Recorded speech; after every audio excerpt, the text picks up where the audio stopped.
ಇದ್ಯಾಕ ಮಚ್ಚ ಒಳ್ಳೆ ಗಂಡ್ಸತ್ ಮುಂಡೆ ಕುತ್ತಂಗ್ ಕುತ್ತಿಯ ಒಬ್ನೇ ಜೀವನ ನಶ್ವರ ಮಗ ಫುಲ್ ಬೇಜಾರು. ಏಯ್ ಅದೇನ್ ಬೇಜಾರ್ ಅಂತೀಯ ಹೇಳ. ಇನ್ನೇನ್ ಮಗ ನಮ್ ಹುಡ್ಗಿ ಜೊತೆ ಬ್ರೇಕಪ್ ಆಯ್ತು. ಲೇ ನೀನ್ ಹುಲಿ ಕಣ ಹುಲಿ. ಹಗ್ಲು ಹುಡ್ಕ ನಾನ್ ಸಿಂಹ. ಆದ್ರೂ ಬಿಟ್ಟೋಗ್ ಬರ್ದೈತ್ ನನ್ನ. ಏಯ್ ಆಟೋದವ್ರು ಅವಾಗ್ಲೇ ಬರ್ದಿದ್ರು ಗಾಡಿ ಹಿಂದೆ ಹೋದ್ರೆ ಧೂಳು ಹುಡುಗಿ ಹಿಂದೆ ಹೋದ್ರೆ ಗೋಳು ಅಂತ. ಆದ್ರೂ ನಂಗೆ ಬಿಟ್ಟೋಗಿದ್ ಬೇಜಾರಿಲ್ಲ ಮಾಮ್ಸ್. ಮತ್ತೇನಕ್ಕಲ್ಲ ನಿನ್ ಫ್ರೆಂಡ್ ದೊಡ್ಡ ಸೆಡೆ ನನ್ ಮಗ ಅನ್ಬಿಟ್ಲು. ಏನೋ ಎಲ್ ಸಿಗ್ತಾಳ ಅವಳು. ಹಲೋ ಎಕ್ಸ್ಕ್ಯೂಸ್ ಮೀ, ನೀವು ಪ್ರಕಾಶ್ ಡವ್ ಪರಿಮಳ ತಾನೆ? ಏನಾಗ್ಬೇಕಾಗಿತ್ತು? ಅಯ್ಯ ನೀನ್ ಅಯ್ಯನ್ ಸುಶೀಲಿ ನಿನ್ಗೆ ಇಷ್ಟ ಇಲ್ಲ ಅಂದ್ರೆ ಅವ್ನು ಬಿಟ್ಟೋಗ್ಬೇಕಾಯ್ತು. ನನ್ನ ಸೆಡೆ ಅಂತ ಯಾಕೆ ಇಟ್ಕೊಳ್ಳೋ ಅವನ್ನ. ಇವಳಾರ ಈ ಲೆವೆಲ್ ಆಕ್ಟಿಂಗ್ ಮಾಡ್ತಾವಳೆ.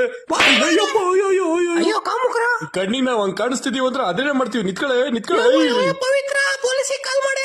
ಅಕ್ಕ ಆಲ್ರೆಡಿ ಮಾಡಿದೀನಿ, ಗಾಡಿ ಪಂಚರ್ ಹಾಕ್ಸ್ತವ್ರೆ. ಸುಳ್ಳು ಹೇಳ್ತಿದ್ರಲ್ಲ ಅವಳು. ಅವ್ರೆ ಕಾಲ್ ಮಾಡ್ತಾರೆ. ಓ ಬರ್ತಾರ 5 ನಿಮಿಷ. ಏನ್ ಮಾಡ್ತಾರೆ? ಬಂದ್ಬಿಡ ಹೋಗೋಣ. ಖಾರದ ಪುಡಿ ಹಾಕಿ ತುರುಕ್ ಬಿಡ್ತಾರಿಲ್ಲ ಅಂದ್ರೆ. ಅಮಿಕಂಗ್ ಕುತ್ಕೊಳ್ಳಪ್ಪ ನೀನು. ನಮ್ ತಾತ ಆಯ್ತಡಿ ನಿಂಗೆ. ಏನ್ಲ ಅವಳು ಆ ಲೆವೆಲ್ ಬಿಲ್ಲಲ್ಲಿ ನಾಡ್ಕಾಡ್ತಾಳೆ.